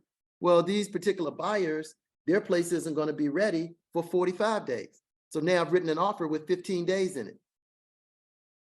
So how excited are they going to be about that? Probably not that excited. Now, suppose I had written it right off the break because I've talked to their agent and I wrote it at 45 days versus another offer that they got in at 15. More than likely, they're going to slant toward mine. All right. Another thing that you have to be extremely careful on, and it's been something that's been done in real estate for a while, is where agents write what they call love letters. And basically, it's a letter where the person who's the buyer says, oh, we really love your home. And we noticed that you guys are just so wonderful at gardening. And me and my fiance, oh God, we just love the garden. And we see those exotic plants you have. And we want to let you know that should you select us to be the owners of your home, we want to let you know that we're going to carry on that legacy. And I just wanted to let you know that our little son, Brandon, who's 4, he just was giggling at the tulips that you guys have in the front. And he picked one of them. So I want to be honest and let you know, I hope you don't get mad. He was so excited. And we could just see hosting his 5th birthday party right under the gazebo if we were fortunate enough to be the ones to actually be the new owners of your home. And just by the way, we'd love to have you come back and just take some clippings of some of the plantings that you have and transfer those to your new property as well. That's illegal. You can't do that. The love letter. Well, let's put it this way. There are various schools of thought on it. Some brokerages will allow it and some won't. My advice would be I would stay away from it. Some agents that have buyers will attempt to use that as an advantage to give their person a leg up. The other thing I would say to you, if you ever have someone that asks you to do that, to write one, never write one. Never write one for someone. And if you get that, talk to your broker to see will your broker even allow you to present it, because the broker may be, you can present the offer, but not that love letter. Because it can get into various things. The intent is a well-meaning intent. However, you could pull yourself into some fair housing violations. I had a lady that I don't even know how she contacted me, but anyway, I talked to her. The lady lived in California, wanted to see a property, a condo in my area, not actually even far from my market center. So I asked her, why was she buying this condo? And she said, for her daughter. So I said, oh, okay, you're buying it for your daughter. I said, oh, that's wonderful. I said, you know, that'll be a nice transition for her. I said, so she's probably working and then would be relocating here and changing jobs. She was like, no, my daughter's 4 years old. I was like, 4 years old? She was like, yeah, she's 4. So I said, okay. So I asked her, I said, have you ever been to this area? No. So you've never even seen this property? No. Now, there are people that buy properties online. So that's, you know, there are people that do that. So we talked a little bit more. So I said, and I just didn't really feel comfortable. So I said, do you know anybody in the area that could at least look at the property and share what they thought of the property with you before we enter into this contract? And she thought, and she had somebody. What she did was, she said, I'm going to send you a cover letter for my offer. And she said, I'm going to send you that, and I'm going to put a picture of my little girl and our dog on it. And I was like, I don't want that. And her name too was, she had a minority name. Her name was Susan Chang. And many minorities have been discriminated against. So some stuff, you just got to be thinking about stuff. It doesn't mean something's going to happen, but people bring lawsuits against agents. You hold a license, you can be sued every day you get up as a real estate agent. You hold a professional license. You can't be out here on cloud 9. You got to think things through. So I told her, I was like, no, you know, I don't want to be in that position. So you got to be really, really careful behind that stuff.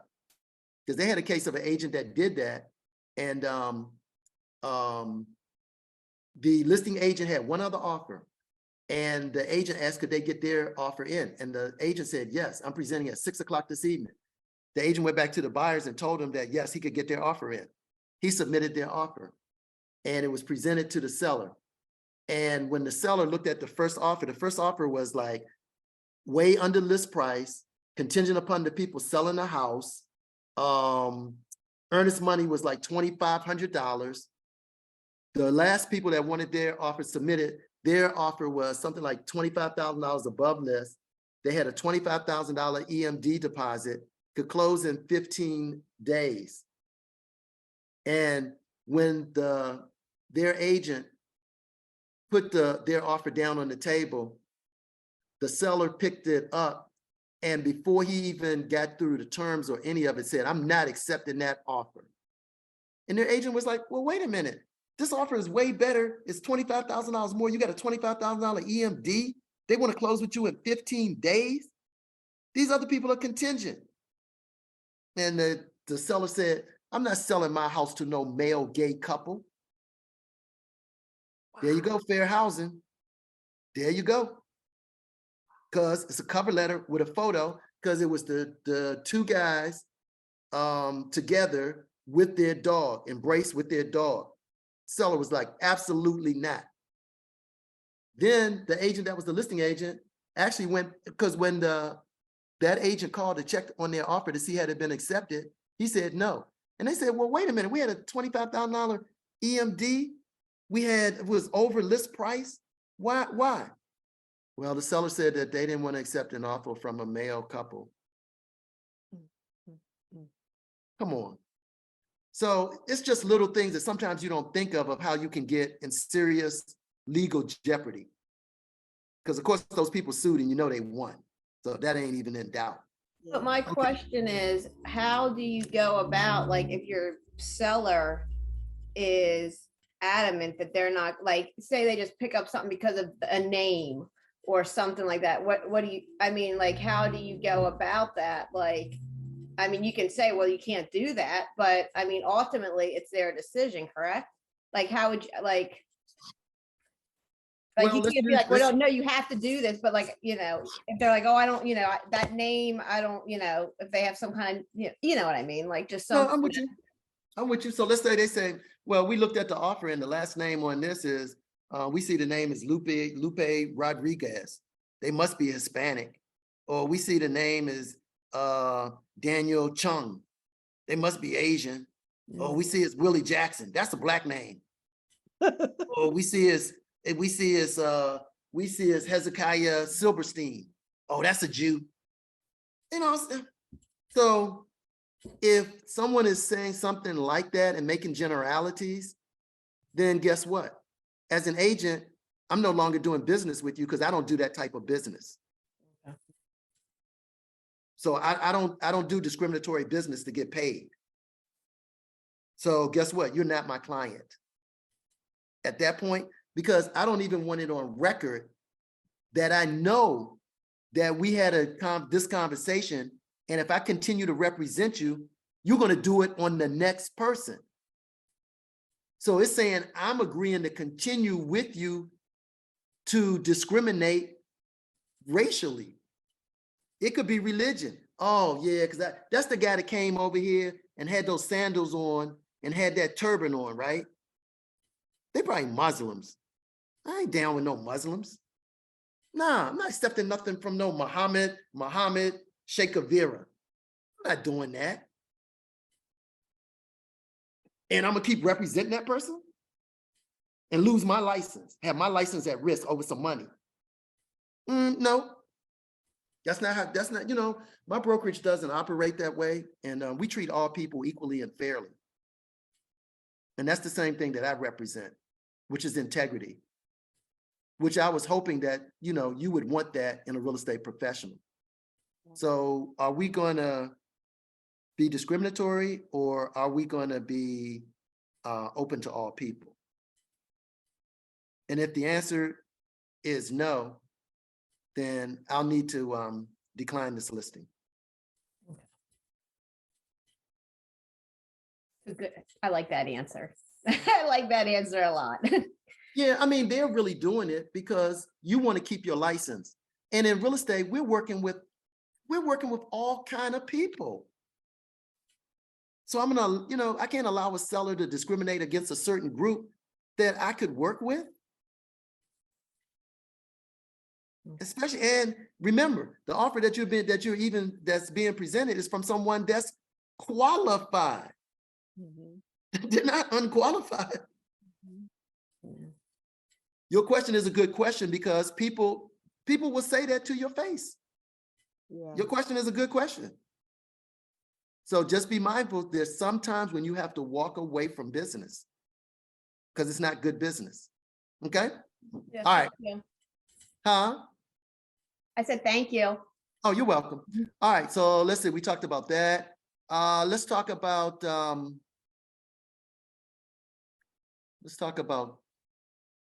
don't forget home warranties as well. Now we can't make people give home warranties, can't make people take home warranties, just want you to know it for your own edification.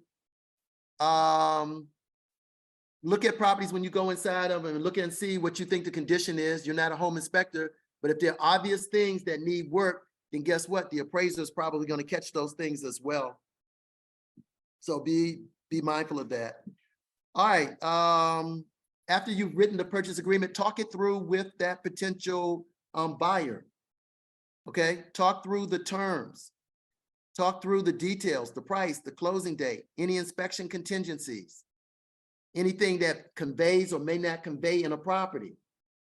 And that's a good question to always ask a listing agent, because sometimes people have stuff that they take it when the people go to do the final walkthrough and they walk in the house and guess what? The ceiling fans are gone. The chandelier is gone. So are there any things that don't convey? I need to know this because that can kill a sale. I mean, kill it. Okay. All right. All right. Know the standard or common terms for offers in your area. All right. And you can find that out from whoever your coach is, your team leader, maybe your OP or whoever's your compliance officer. Okay. All right.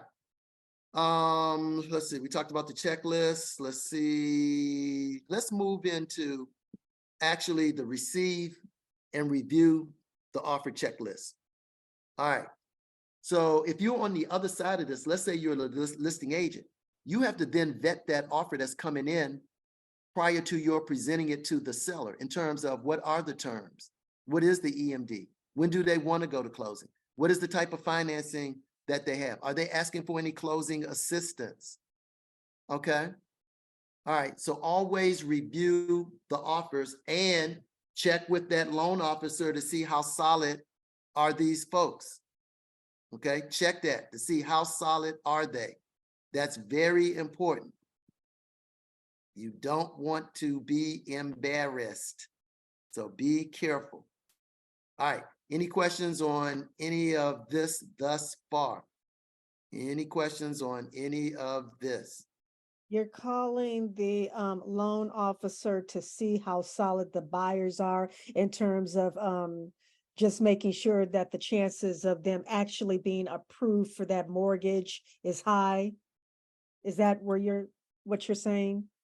Well, yeah, I want to make sure that this transaction has as high a possibility as possible of actually getting closed.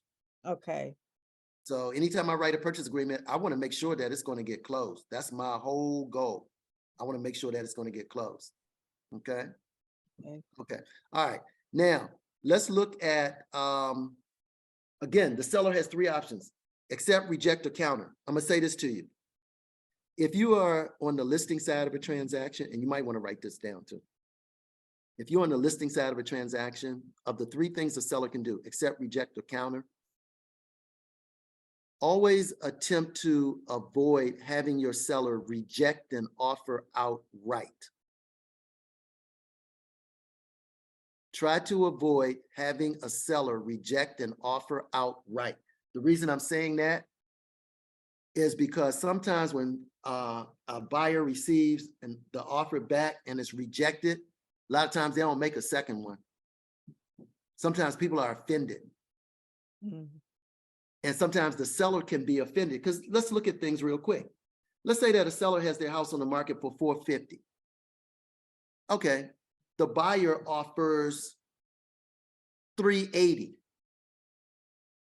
Now, I'm not getting into what the comps are and all of that, but the point is that seller put their house on the market at what they wanted to put the house on the market at. $450 might not even be the market over there. I was looking in the MLS the other day because I have some agents that I'm coaching that are working we're working in a certain genre. And I looked at the listing agent wound up doing an $85,000 price reduction on this house. $85,000. So did that seller have the right to put it in there at any price they wanted to put it in at? Yes. So does a buyer have the right to offer whatever they want to offer? Yes. Now, don't mean it's going to be accepted, but people have this thing sometimes, unlike agents, of getting all upset if the buyer makes an offer that's a lower offer versus a seller just putting their house out there at any price. So sellers are doing the same thing. So what I'm saying to you is don't get all caught up in that. All right. So basically, if you're on the listing side, have the seller counter it. The seller knows what they want.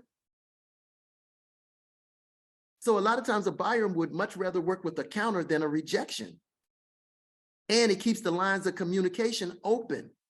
A rejection shuts it all down. You guys with me on that? Correct. That's crucial. Another one while I'm thinking of it.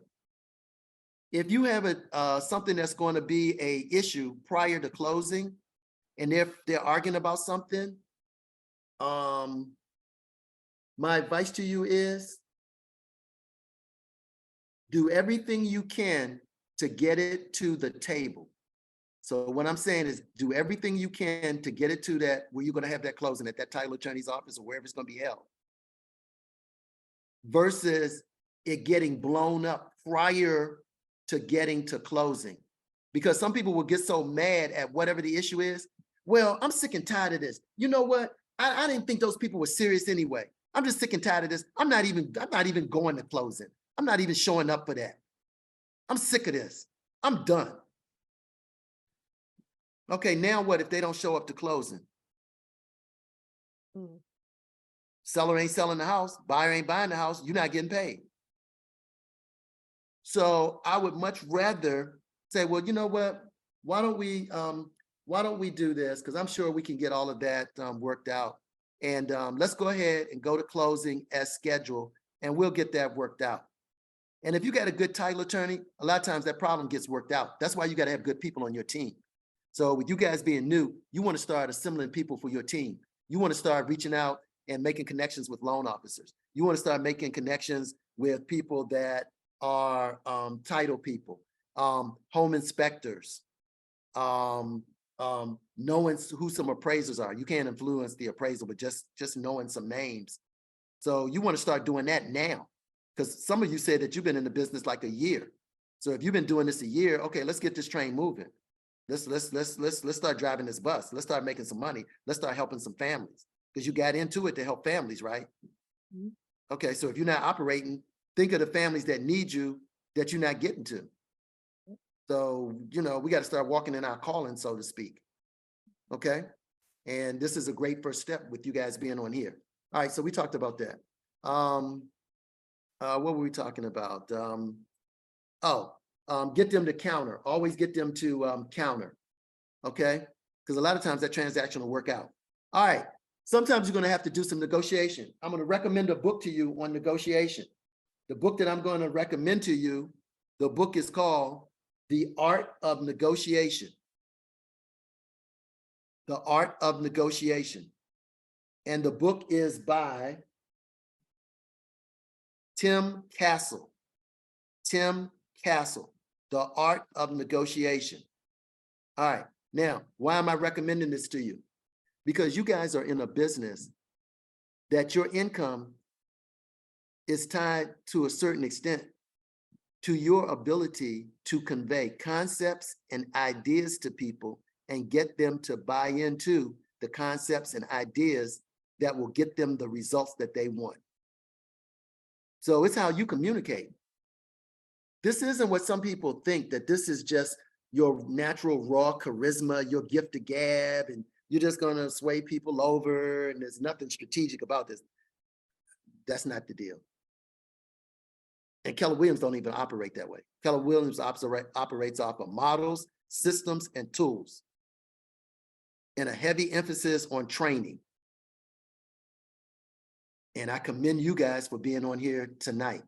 All right, I don't have much longer, so let me see what else I can hit for you. A lot of times too, if you have buyers, prepare your buyers that they can have buyer's remorse.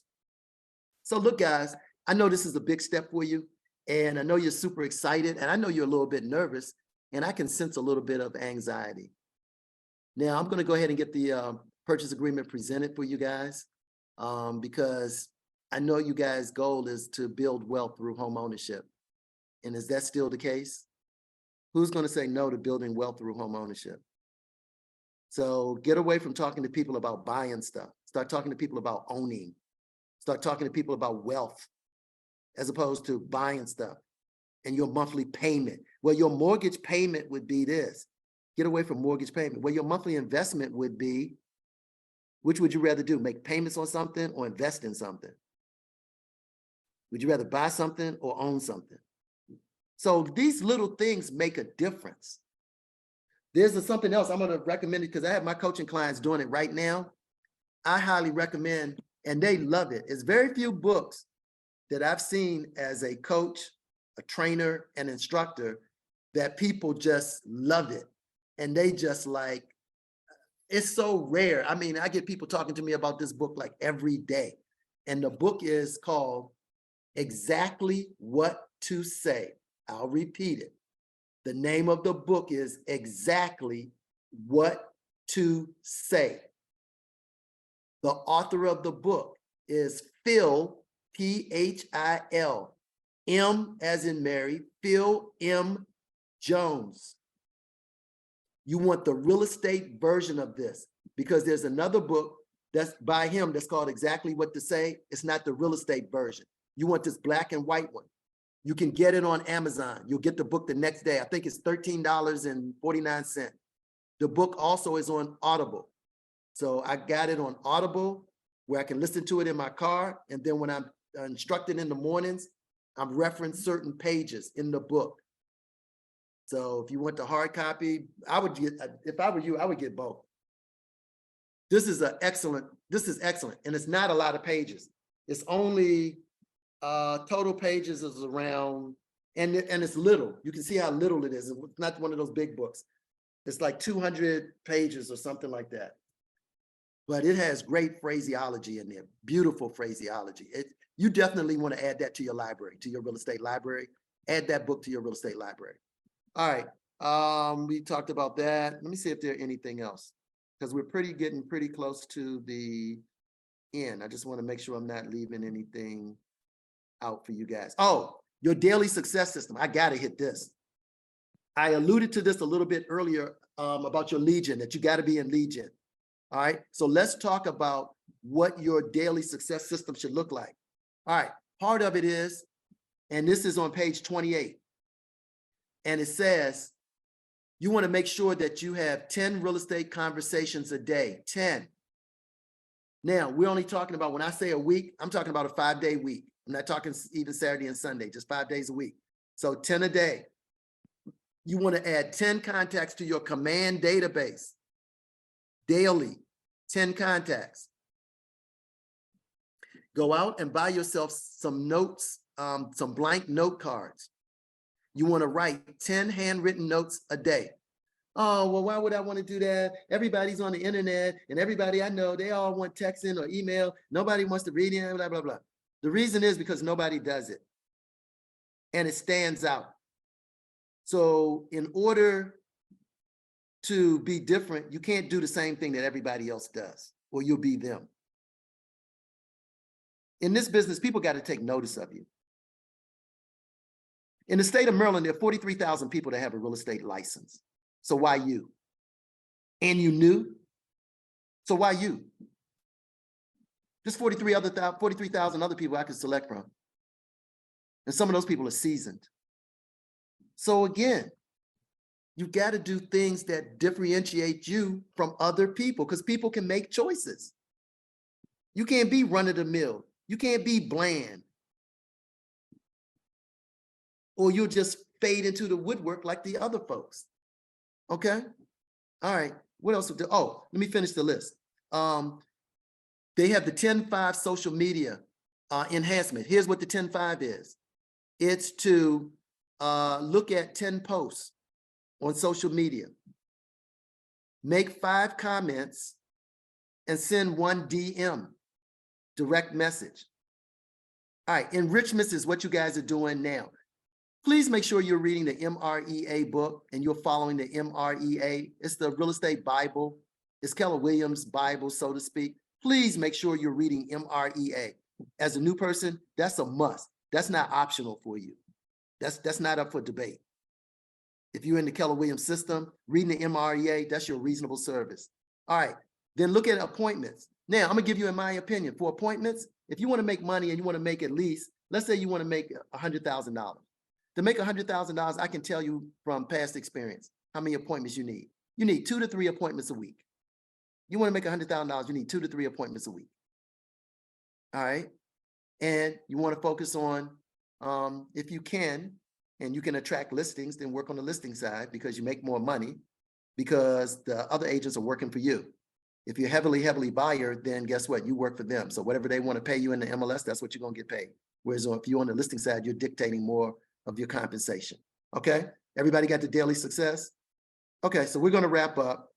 Oh, make sure you're following the Do Not Call list, which is the TCPA, Telephone Consumer Protection Act. Please do not call people that you do not have permission to call, people that are on the Do Not Call list. Now, people that are your friends and family, they know you, so you have permission to talk to them unless you're on the house with somebody. But you got to follow the TCPA and read the rules and regulations for the Do Not Call list. Talk to any of the people in your office that are in a position of authority and they can let you know about that. Because you can be heavily fined behind this, very heavily fined. And it has happened. So make sure that you subscribe to the registry, the Do Not Call registry. Check before you call, update your call list regularly, honor consumers' requests. Sometimes people will say, you're the 5th agent that's calling here. I don't want to be called no more. But take my name off the list. As an agent, you're supposed to go and put their name on the Do Not Call registry, not call them anymore. Because if another agent is calling tomorrow, they don't know that. How would they know? Okay. All right. Know your state and federal laws. That's a must. All right. So we're pretty much at the end of it. I enjoyed coaching with you guys in terms of this make and receive offers. Any questions that anyone has? You guys were a great group as well. So questions, any questions? I would love for you to do me a favor too. If you would go to the, I think it's evaluations at Keller Williams and give me an evaluation, I would appreciate that as well. Any questions? I do have a question, Tyrone. Could you repeat what you said about the 10-5 social media enhancement, please? It's going to be, you're going to look at 10 posts. Mm-hmm. You're going to respond to 5 of those 10. And then your 1 is going to be that you're going to DM at least one person. And really on the DM, I would DM a few more people personally. Okay. Okay. Any other questions before we adjourn for the evening? Thank you, Kim, for your comments. Thanks, Daniel. So I wish you guys the very best in your real estate careers. If there's ever a time that I can help you, let me put, let me see the chat. Let me put in the chat. I'm going to put my contact information for you in the chat. And if I can ever be a help to you, and everybody calls me Coach T as opposed to Tyrone. That's like my name is, I answer to coach now because that's, I mean, everybody, Coach T. So I'm gonna put the number in here. And if you, to reach me, it's always best to text me. It's always best to text me because I'm normally teaching, coaching, or training. So it's hard for me to pick the phone up. So if you text me and you let me know what the issue is, don't just, hi, this is Marla. I ain't got time for that. Let me know what the deal is so I can respond back to you because I'll probably miss you. So I can get back, because I want to move anything along for you. If you're having a challenge or something, I want you to get the answer. If I have the answer and I can give it to you, I want you to get the answer as opposed to just a voicemail. That's not helping you. Okay. All right. So, hey, you guys were a great group. I enjoyed it. And I wish you the very best in your real estate career. Please remember, it's all going to come down to what you do, not what you say, what you do. Please remember this. Anytime you say yes to something else during your lead generation time, you just said no to lead generating. So anytime you say yes to something else during that time, you just said, no, I'm not lead generating. And you made a conscious decision to do it. Please don't do that. All right. All right. Playoff games are coming on. I got to get set and get locked and loaded for playoff games. I can't run this no further. All right. Thank you so much. All right. May your favorite team win. All right. Good night.